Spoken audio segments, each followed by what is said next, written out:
Absolutely Focused Radio. Season 4, Episode 12, Forgive, Don't Forget, The Science of Letting Go. Welcome back to Absolutely Focused Radio, where clarity meets courage and sobriety meets everyday life. Today's conversation, Forgive, Don't Forget, The Science of Letting Go. And as always, your sobriety crew is here. Daniel, your sobriety buddy Nelson, Jane Marie with the stats and facts, Chucky Chip, tech on deck, Marcus the Motivator, motivation for the nation, Beeyou, reminding you to be yourself because you matter, and Curious Joe, asking the questions we all think but don't always say. Together, they're breaking down emotional manipulation, accountability, and how to forgive without losing your boundaries. Before we talk forgiveness, let's talk facts. Some people confuse peace with passivity. Forgiveness isn't saying it's okay. It's saying, I'm done carrying what's not mine. Science backs that up. Forgiveness lowers blood pressure and reduces relapse triggers. Holding grudges keeps cortisol high and focus low. Translation: forgiveness is self-care with a backbone. Let's talk about a behavior that hides in plain sight. Triangulation. That's when someone brings a third person into your conflict instead of facing you directly. It looks like help, but it's really emotional outsourcing. Psychologists call it an indirect control tactic. It creates confusion and keeps accountability blurry.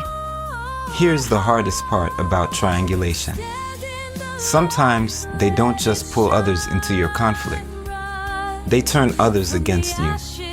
And the wild part? People will believe the calm storyteller before the shaking truth teller. I've been there. Looking back, I can see how I unknowingly participated, answering rumors, defending myself, trying to fix what they quietly broke.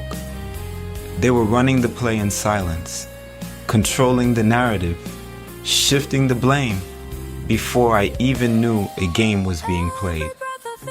By the time the dust settled, I wasn't seen as the one who was hurt. I was painted as the problem. But that's the pattern. Everything stays fine until accountability shows up. Then the blame gets rerouted. That's classic emotional manipulation. Shaping perception to protect ego.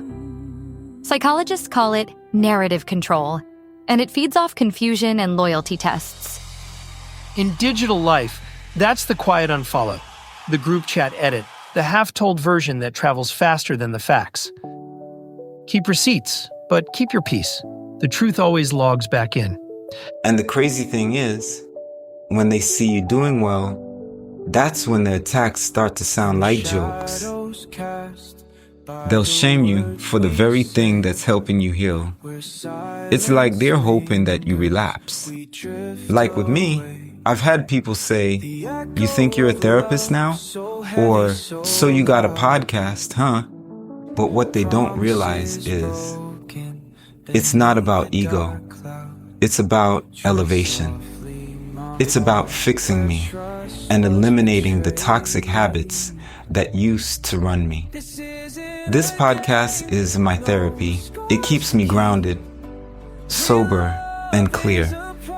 Through every conversation, I've learned so much more about who I am. If it were up to some people, they'd rather see you drinking again. Because a healed version of you is harder for them to manipulate. When you start shining, people fighting their own shadows can't stand the reflection. Their goal is to pull you down any way they can. And when you react to prove your point, you fall into the habit hole, feeding the story they built for you. That's when I learned you can't argue with a clown.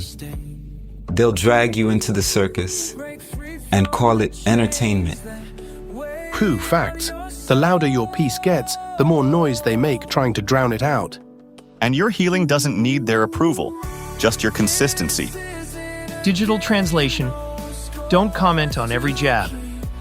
Let your progress do the posting.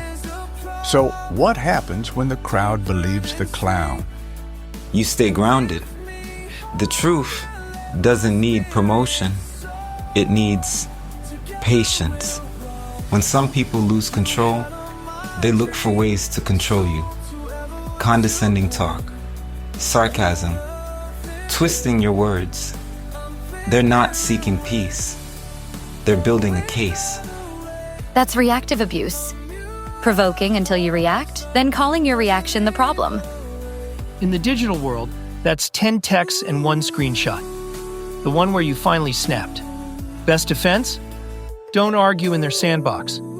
Forgiveness doesn't mean letting people skip accountability. You can love someone and still say, that behavior is not okay. Boundaries don't block love, they protect it. So, what if they say you're overreacting? Then you know your peace is showing. Growth looks dramatic to people who live in denial. Here's the message to whoever needs to hear it. The more you hurt somebody, the less whole you become. You can force movement, but you can't call that control. Deception buys a moment. Accountability builds a life. You don't heal by winning. You heal by learning. Mental health check. Emotional awareness is as vital as physical health. Ignoring emotions triggers relapse patterns. Awareness rewires them. Healing takes honesty. Pretending keeps pain on replay. Your breakthrough starts where blame ends. Use the tech for peace, mood tracking apps, guided breathing tools. That's your real upgrade. Self-monitoring, not scrolling. So, for real, what's the point of all this forgiveness talk? Because clarity is recovery. When you clear the noise, you make space for your next chapter. Let's close with affirmations from the Sobriety Crew. I choose clarity over confusion in every relationship. Emotional growth is steady work, not instant perfection. I use tools to support my peace, not replace it. My strength is in my choices, not their reactions. I matter even when I feel misunderstood. I'm learning, so I'm allowed not to know. Grow with grace, stay absolutely focused, and remember, alignment is peace, not perfection. Absolutely Focused Radio is for informational and entertainment purposes only. The views shared here are not medical or therapeutic advice. If you're struggling with mental health or substance use issues, reach out to a professional. In the United States, call or text 988 for free, confidential support. Outside the U.S., contact your local mental health hotline. So let's start with the little things. Let's choose what we take.